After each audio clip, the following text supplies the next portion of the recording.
Hi guys, आज हम लोग 2025 में आई हुई psychological horror movie the woman in the yard को यहाँ पे रिकैप करेंगे। इस मूवी की IMDb रेटिंग 5.1 आउट ऑफ 10 है और ये रॉटेन टमेटो पे 42% फ्रेश है। हमारे यहाँ पे मूवी की शुरुआत होती है और हमको एक औरत को दिखाया जाता है जिसको देख के लग रहा है कि उसके पैर में कुछ इंजरीज आई हैं, जिसकी वजह से वो चलते टाइम सपोर्ट लेती है। और जब वो अपने यार्ड की तरफ देखती है तो उसको वहाँ पे एक शैडोई फिगर टाइप बैठा हुआ दिखाई देता है, जिसको देख के वो बहुत ज्यादा शॉक हो जाती है। साथ ही साथ इस औरत के जो 2 बच्चे होते हैं वो भी इस चीज को देख के काफी डर जाते हैं और उनका जो फैमिली डॉग है वो कॉन्स्टेंटली यहाँ पे बार्क करने लगता है। हमें मालूम चलता है कि इस औरत का नाम रेमोना है और वो अपने बच्चों को बोलती है कि वो लोग घर से बाहर नहीं आएंगे और वो खुद उस औरत की तरफ चलते हुए जाती है इस चीज को जानने के लिए कि आखिर में चल क्या रहा है और वो औरत खुद कौन है। वो धीरे धीरे किसी तरह से स्ट्रगल करते हुए उस औरत तक जाती है और उससे पूछती है कि उसको किसी मदद की जरूरत है क्या। और हम यहाँ पे उस औरत का रिस्पॉन्स सुनते हैं तो उसकी जो आवाज है वो बहुत ज्यादा ईयरी टाइप आती है।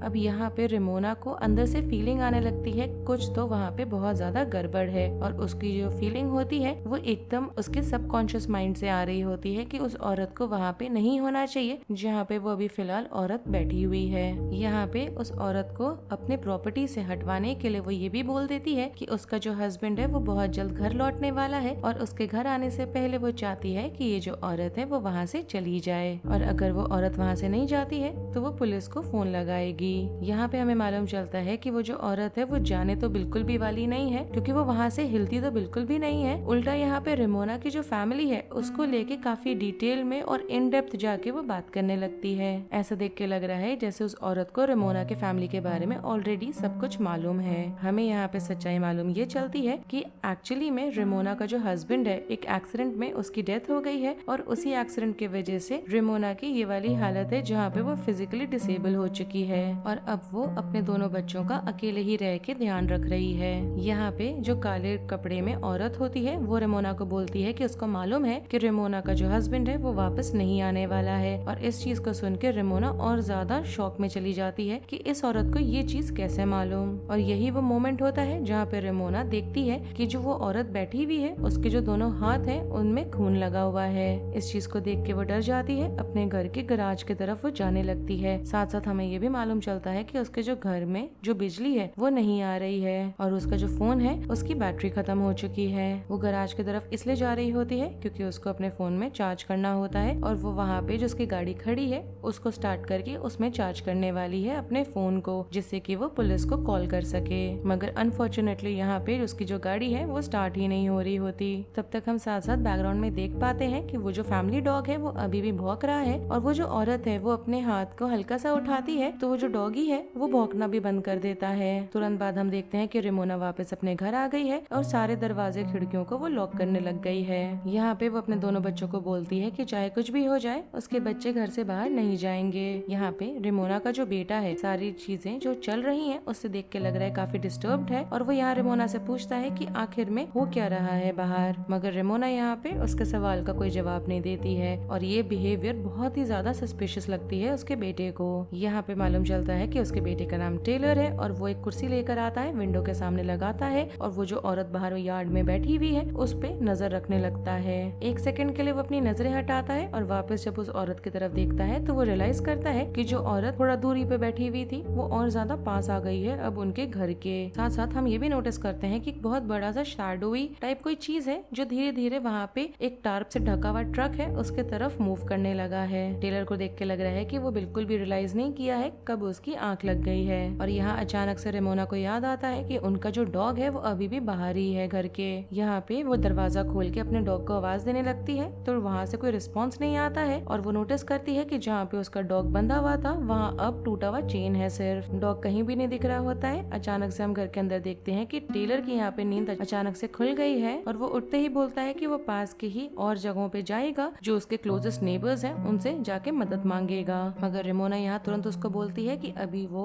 लीगल नहीं है ड्राइव करने के लिए और अभी भी वो बच्चा है तो उसको कहीं जाने की जरूरत नहीं। यहाँ पे टेलर को बिल्कुल भी रेमोना की बोली हुई बात को वो रेजोनेट नहीं कर पा रहा होता, उसको समझ नहीं आ रहा है कि वो फ्रीक आउट क्यों नहीं कर रही है सारी चीजों को लेके। और दोनों माँ बेटे के बीच में हम देखते हैं कि बहुत भयानक तरीके से आर्ग्यूमेंट्स शुरू हो गए हैं। साथ साथ इसके बाद हम ये भी देखते हैं कि रेमोना की जो जो बेटी है एनी वो इन सारी चीजों से काफी ज्यादा डर जाती है और रेमोना के गोदी में आके बैठ जाती है सॉलिट्यूड ढूंढने के लिए। जिसके बाद हम देखते हैं कि एनी उठ के किचन की तरफ जाती है और अचानक से किचन की तरफ से बहुत जोर से चीखने की आवाज आती है। यहाँ पे टेलर और रेमोना जाते हैं देखने के लिए तो मालूम चलता है कि एनी के पैर में कांच का टुकड़ा यहाँ पे चुभ गया है। और यही वो मोमेंट होता है जहाँ टेलर मुड़ के देखता है उस औरत की तरफ तो वो रियलाइज करता है कि वो जो औरत अभी थोड़ी और दूरी पे थी उसके कंपैरिजन में वो और ज्यादा उनके घर के पास आ चुकी है। जब यहाँ पे टेलर की माँ नहीं देख रही होती है तो वो एक आयरन रॉड उठाता है अपने सेल्फ डिफेंस और अपने फैमिली के बेसिकली सेल्फ डिफेंस के लिए, क्योंकि उसके अकॉर्डिंग वो औरत उनके घर के पास आती जा रही है तो उसे उन्हें डिफेंड करने के लिए कुछ चाहिए, इसीलिए वो उस आयरन रॉड को उठाता है। साथ ही साथ वो एकदम छुपा के गाड़ी की चाबी उठाता है और गराज की तरफ निकल जाता है जिससे कि वो गाड़ी में बैठ के नियरेस्ट नेबर को जाके बता सके, इन्फॉर्म कर सके और पुलिस को वो लोग बुला पाए। मगर इसके पहले कि वो यहाँ पे गाड़ी को स्टार्ट करे वो जो औरत बैठी हुई थी उसको देख के लग रहा है कि वो वहाँ बैठी ही नहीं है, वो गायब हो गई है। यहाँ पे ये भी मालूम चलता है टेलर को कि यहाँ जो वो छुपा हुआ टार्प में जो गाड़ी था उसके ऊपर से वो टार्प हट रहा है और मालूम चलता है कि वो जो गाड़ी है वो बहुत ही बुरे हालत में है। साथ ही साथ ये सारी चीजों को लेके टेलर बहुत ज्यादा डर जाता है। तब तक हम एक शैडो को देख पाते हैं जो यहाँ पे गराज के पास आया है और साथ ही साथ वो जो औरत वहाँ बैठी हुई थी वो वापस से वहीं पे अपीयर हो गई है। जिसके बाद टेलर वापस जब घर में आता है तो रेमोना और टेलर के बीच में एक और आर्ग्यूमेंट शुरू हो जाती है। टेलर को अभी भी समझ में नहीं आ रहा होता कि रेमोना उसको बाहर जाके मदद मांगने के लिए क्यों मना करी जा रही है। नहीं उसको ये भी समझ में नहीं आ रहा है कि वो क्यों लगी हुई है इस बात पे फिक्सेट करने में कि उन्हें घर में ही लॉक्ड रहना है। धीरे धीरे टेलर यहाँ पे अपने दिमाग का इस्तेमाल करने लग जाता है इतना ज्यादा कि वो यहाँ पे इस चीज को डिसाइफर करने लगता है कि जरूर यहाँ पे उसकी माँ और वो जो औरत बाहर बैठी है दोनों के बीच में कोई ना कोई हिडन कनेक्शन तो जरूर है, क्योंकि उसकी माँ जैसे बिहेव कर रही है वो बहुत ही ज्यादा सस्पिशियस एक्टिविटी में काउंट होता है। यहाँ पे वो एनी को भी ये बोल देता कि हो सकता है उनकी जो माँ है वो मेंटली अनस्टेबल है और रेमोना इस बात को सुनते ही इतना ज्यादा गुस्से में आ जाती है कि उनके जो बीच में आर्ग्यूमेंट्स हो रहे होते हैं वो और ज्यादा एस्केलेट कर जाते हैं। टेलर यहाँ पे इस चीज का रिएक्शन ऐसे देता है कि वो उठ के जाता है अपने फादर के स्टडी में, वहाँ पे वो एक ड्रॉर खोलता है जिसमें उसके फादर का पुराना एक गन रखा हुआ होता है, उसको निकाल लेता है। जिसके बाद वो अपने हाथ में उस शॉटगन को लेके जाता है बाहर, उस औरत की तरफ पॉइंट करता है और बोलता है कि वो चाहता है कि वो वहाँ से चली जाए और अगर वो ऐसा नहीं करती है तो उसके बाद जो चीजें होंगी वो बहुत ज्यादा बुरी होने वाली है। ये औरत अब देख के लग रहा है कि घर के बहुत करीब आके बैठी हुई है, इतना कि अगर वो 10-12 कदम भी लेगी तो वो उनके घर के दरवाजे पर होगी। मगर यहाँ पे जब टेलर उसको वार्निंग दे रहा होता है हाथ में शॉटगन लेके तो वो औरत बिल्कुल भी हिलती नहीं है, डरती नहीं, कुछ भी रिएक्शन उसके साइड से नहीं आता है। और यहाँ पे उल्टा वो अपना वेल उठाती है तो उस औरत की शक्ल हमें दिखाई देती है और हमें देख के लग रहा है कि वो जो औरत है वो इस दुनिया की तो नहीं लग रही है। वो अपना एक हाथ उठाती है और विंड चाइम्स जो लगे हुए होते हैं टेलर के डोर स्टेप के पास वो और जोर से बजने लगते हैं। ऐसा देख के लग रहा है कि वो जो औरत है वो शैडोज को भी टच कर सकती है चीजों को मैनिपुलेट करने के लिए, मगर यहाँ पे वो बिल्कुल भी हार्म नहीं कर रही होती है टेलर को, मतलब कि उसको कोई नुकसान नहीं पहुंचा रही है मगर अपना जो कैपेबिलिटी है वो जरूर दिखा रही है उसे। अब यहाँ पे एक बड़ा खुलासा करती है वो औरत और वो ये होता है कि वो टेलर को अपने फादर के डेथ के बारे में बताती है सच्चाई जो है उसको। तब तक हमें पैरेलली दिखाया जाता है कि रेमोना यहाँ पे एनी की मदद लेती है दरवाजा खोलने में, जिसके बाद वो यहाँ कन्फ्रंट करती है टेलर को। टेलर यहाँ पे अपनी माँ की तरफ अभी भी उसी सस्पिशियस तरीके से देख रहा होता है और यहाँ रेमोना को देख के लगता है कि उसने फाइनली इस पूरे फसाड को गिव अप कर दिया है और जो सच्चाई है वो फाइनली वो बताती है। मालूम चलता है कि जिस दिन एक्सीडेंट हुआ था उस दिन दोनों हस्बैंड वाइफ के बीच में बहुत ज्यादा बुरी तरीके से आर्ग्यूमेंट्स हुए थे। आर्ग्यूमेंट इस बात का था कि रेमोना चाहती थी कि वो लोग शिफ्ट हो जाएं, सिटी लाइफ को एंजॉय करें, वेराज जो फादर था वो चाहता था कि वो लोग सिटी में नहीं रहेंगे बल्कि एकदम स्मॉल टाउन में रहेंगे जहाँ पे बहुत क्वाइट लाइफ चल रही होती है, जहाँ पे बहुत ज्यादा टेंशन नहीं होता है, इंसान आराम से जीता है। और यहाँ पे ही रेमोना को गुस्सा आने लगता है और वो जो गाड़ी होती है उसको वो थोड़े स्पीड में चलाने लग जाती है। मगर इस मोमेंट में जब वो अपना फोकस लूज करती है तभी उनका एक्सीडेंट हो जाता है और इसकी वजह से उन सबकी लाइफ परमानेंटली बदल जाती है। अब यहाँ पे अपने गिल्ट को एस्केप करने के लिए रेमोना सबके बीच में ये बात फैला देती है कि जो कार एक्सीडेंट हुआ था वो एक्चुअली में उसके हस्बैंड की गलती थी, उसकी नहीं। हमें यहाँ एनी को दिखाया जाता है कि उसी रात वो अपने ड्राइंग रूम में घूम रही होती है तो अचानक से बहुत ज्यादा जोर से चिल्लाने की आवाज आती है और जब यहाँ पे टेलर और रेमोना भागते हुए एनी के पास आते हैं तो देखते हैं कि एक बड़ा सा शैडो ही कुछ है जो पूरे घर को तहस नहस कर रहा है। मालूम चल जाता है कि वो जो सेम स्पिरिट वो लोग अब तक देखते हुए आए हैं वही है जो घर के अंदर हैवक क्रिएट कर रहा है। टेलर यहाँ पे जल्दी जल्दी पर्दे गिराता है जिससे कि शैडो फॉर्मेशन बंद हो जाए और तीनों मिलके यहाँ पे एटिक की तरफ निकल जाते हैं सेफ्टी के तलाश में। बाहर का देखा जाए तो और ज्यादा eerie हो रहा है एटमॉस्फेयर बाहर का, और एक बड़ा सा शैडो है जो अब घर को एकदम ही कवर कर दिया है। तभी हम देखते हैं कि एक शैडो वाला हैंड है जो धीरे धीरे एनी के पैर की तरफ जाने लगा है और उसको पकड़ के खींचने की कोशिश करता है। टेलर यहाँ पास में एक बड़ा सा पिक्चर होता है, उसको उठाता है जिससे वो विंडो को कवर कर सके और धूप अंदर आनी बंद हो जाए, और ऐसा करने की वजह से एनी बच जाती है। पूरे घर में यहाँ पे डार्कनेस हो गई होती है और अचानक से वहाँ पे एक शैंडिलियर लगा हुआ होता है, वो बहुत जोर जोर से आवाजें करने लगता है। यहाँ पे टेलर फ्लैशलाइट ऑन करता है तो वो देखता है उसी लाइट में कि रेमोना के पीछे वही औरत खड़ी है। रेमोना यहाँ पे पास में ही एक रॉड स्टिक टाइप चीज पड़ी हुई होती है वुडन, उसको उठाती है जिससे कि वो खुद को डिफेंड कर सके, मगर यहाँ पे अपनी डिसेबिलिटी की वजह से वो एज सच लड़ाई नहीं कर पा रही होती है और उसको वो शैडो वुमन जो भी है वो उसको साइड में फेंक देती है उठा के। अचानक से वो औरत तो गायब हो जाती है मगर उसका जो शैडो है वो अभी भी वहीं पे अपना प्रेजेंस दिखाता रहता है। इन सारी चीजों से एनी बहुत ज्यादा डर गई होती है और कोने में जाके वो छुप गई होती है। अब यहाँ जो शैडो है उसका फोकस आ रहा होता है एनी पे, और तभी हम देखते हैं कि जो पहला वाला शैडो था उसके पीछे से एक और शैडो इमर्ज हो रहा है जो उसको यहाँ बेसिकली रोकने की कोशिश कर रहा होता है। मालूम चलता है कि वो जो औरत थी उसने यहाँ पे रेमोना की बॉडी पे अपना कब्जा बना लिया था और यहीं पे जो दूसरा शैडो है वो एक्चुअली में रेमोना का है। देख के यहाँ पे ये भी मालूम चलता है कि एनी यहाँ पे उस औरत के लैप में बैठी हुई है और वो कहीं एक तरफ एकदम स्टेयर करी जा रही है, एकदम डेड स्टेयर कर रही होती है जैसे कि वो किसी के माइंड कंट्रोल में आ गई है। तभी अचानक से हम देखते हैं कि वो जो औरत है और एनी है दोनों ही गायब हो जाते हैं, और जैसे ही वो दोनों गायब होते हैं हम रेमोना की बॉडी को देख पाते हैं कि वो पूरी ही जमीन पे आके कोलैप्स हो गई है। वो यहाँ पे एनी की आवाजें सुन पा रही होती है जो रेमोना को आवाज दे रही होती है एनी वो, और वो धीरे धीरे उस आवाज की तरफ जाती है, अपने हस्बैंड का जो लाइब्रेरी है बेसिकली उसकी तरफ जाने लगती है और वहाँ पे एक लाइटर से वो हल्की सी रोशनी करने की कोशिश करती है।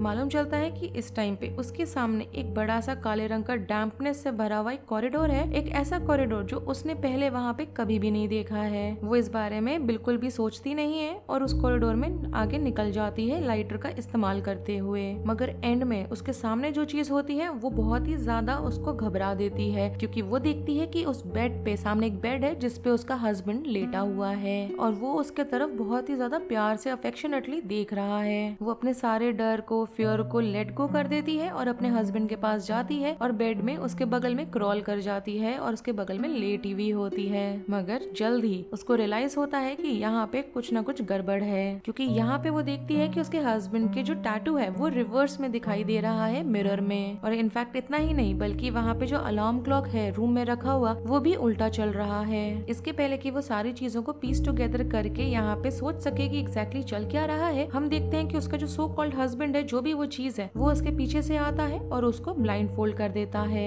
इसके बाद जब उसको होश आता है तो वो रियलाइज करती है कि वो एक काले रंग के वेल के अंदर है और देख के लग रहा है जैसे रेमोना इस बार वो सेम औरत बन गई है। वो यहाँ पे अपने मुंह से वो वेल हटाती है तो अपने आप को वापस से उस एटिक के अंदर पाती है। इस बार जो औरत आती है यहाँ पे एनी के पास वो उसकी माँ है, मगर तब भी वो जो शैडो दिखाई दे रहा है वो अभी भी उस औरत का है। यहाँ पे वो एनी को उठाने चाहती है तब भी उसमें एक बहुत टेरिफाइंग सा विजन उसके सामने फ्लैश करने लगता है। बेसिकली वो देख रही होती है फ्लैशेस में जहाँ पे एनी मर रही है। एनी यहाँ पे बार बार रेमोना को आवाज दे रही होती है और एकदम रेमोना के सामने ही सडनली एनी डिसअपियर कर जाती है। इसके बाद जब रेमोना अपने आप को मिरर में देखती है तो ऐसा लगता है कि उसने अपने ही इमेज बहुत टेरिफाइंग वे में देख ली है, जिसके बाद एनी दोबारा से उसके सामने अपीयर होती है और फाइनली देख के लग रहा है कि दोनों यहाँ रेमोना और एनी सेम कमरे में हैं। और अब जाके फाइनली रेमोना को समझ में आता है कि वो जो औरत थी वो एग्जैक्टली है कौन। यहाँ पे वो टेलर को बोलती है कि वो एनी को उठाए और नीचे जाए क्योंकि यहाँ वो डिसीजन लेती है कि सारी जो चीजें चल रही हैं उसको वो खुद अपने हाथों से यहाँ पे फुल एंड फाइनल तरीके से खत्म करेगी। थोड़ी देर के बाद हम देखते हैं कि वो जो औरत है एक डार्क कॉर्नर से उसके रूम के अपीयर हो रही है और वो रेमोना को बोलती है कि वो उसके माइंड में जो एक डार्कनेस है उसमें से वो आई है और वो वहाँ पे इसलिए है क्योंकि रेमोना ने उसको बेसिकली बुलाया है वहाँ पे, क्योंकि यहाँ पे रेमोना के हस्बैंड के डेथ के बाद उसके पास ना कोई जॉब बची थी ना उसके पास कोई और मीन्स था अपने आप को ठीक रखने का, और उसके पास 2 बच्चों की यहाँ रिस्पॉन्सिबिलिटी आ गई थी अचानक से, और इस चीज का इतना ज्यादा मेंटल प्रेशर बन गया था कि यहाँ वो अपनी लाइफ को एंड करने का डिसीजन पर आ रही थी, मगर तब भी उसमें उतनी हिम्मत कभी भी नहीं हो पाई कि वो इस चीज से गो थ्रू कर पाए। जिसके बाद एक दिन वो प्रे करती है और भगवान से मनाती है कि भगवान उसको इन सब चीजों को झेलने का ताकत दे। और काफी दिनों के बाद उसके सामने वही औरत अपीयर हो जाती है। मालूम चलता है कि वो वही औरत है जो आई थी बेसिकली रेमोना को मारने के लिए। जिसके बाद वो लाइटर को ऑन करती है और वहाँ बहुत सारे पिक्चर्स होते हैं जिसमें हम देख पाते हैं कि बच्चों के फ्यूचर के ग्लिम्सेस हैं यहाँ पे, जिसको वो पिक्चर्स के थ्रू बेसिकली रेमोना को दिखा रही है। मालूम चलता है कि आगे चल के टेलर काफी फेमस साइंटिस्ट बन जाता है और यहाँ पे एनी ने अपने आप को एनरोल कर लिया है कॉलेज में और दोनों यहाँ पे काफी खुश जिंदगी जी रहे हैं। यहाँ पे रेमोना को लगने लग जाता है कि अगर वो जिंदा रहेगी तो वो अपने बच्चों के जो आगे फ्यूचर है उसको खराब कर रही है, क्योंकि वो उनके रास्ते में आती जाएगी। जो उनको सक्सेस मिलना चाहिए वो नहीं हो पाएगा उसके रहते हुए। जिसके बाद वो बहुत ज्यादा सोचती है, टेलर के पास आती है और बोलती है कि वो एनी को अपने साथ लेके जाए पास के ही नेबर के पास और वहाँ जाके मदद लेकर आए। वो टेलर को देख के लग रहा है कि अभी थोड़ा सा वो हिच कर रहा है ऐसा करने के लिए, मगर फिर भी वो घर से निकल जाता है मदद मांगने के लिए। जिसके बाद रेमोना वापस एटिक में जाती है और हम वहाँ पे वही मिस्टीरियस वुमन को एटिक में उसके पास ही देख पा रहे हैं। यहाँ पे वो जो औरत है वो रेमोना को पुराना वाला जो शॉटगन है वो पकड़ाती है और रेमोना उस शॉटगन को अपने सर के तरफ पॉइंट करने लगती है, मगर बहुत लंबा समय निकल जाता है। मगर यहाँ पे रेमोना के साइड से अभी तक फायर नहीं हुआ है शॉटगन। जिसके बाद थोड़ा देर और निकलता है और रेमोना घर से बाहर वॉकआउट करती है। तब तक हम ये भी देख पाते हैं कि टेलर और एनी जो है वो नेबर के पास तो नहीं गए हैं, पास में ही वो वेट कर रहे थे जो भी चीजें चल रही हैं उसके पैन आउट होने का। जिसके बाद तीनों एक दूसरे को हक करते हैं और यहाँ पे हमें मालूम चलता है कि रेमोना चाहे कितना भी चाहे अपनी लाइफ को एंड करना अपने हार्डशिप्स को लेके, मगर तब भी वो अपने बच्चों को छोड़ के ऐसा नहीं कर पाएगी, क्योंकि यहाँ पे नो मैटर व्हाट लाइफ कितना भी हार्डशिप क्यों ना थ्रो करे वो अपने बच्चों के साथ ही रहना चाहती है, भले ही उसको कितना भी इस चीज के लिए स्ट्रगल क्यों ना करना पड़े।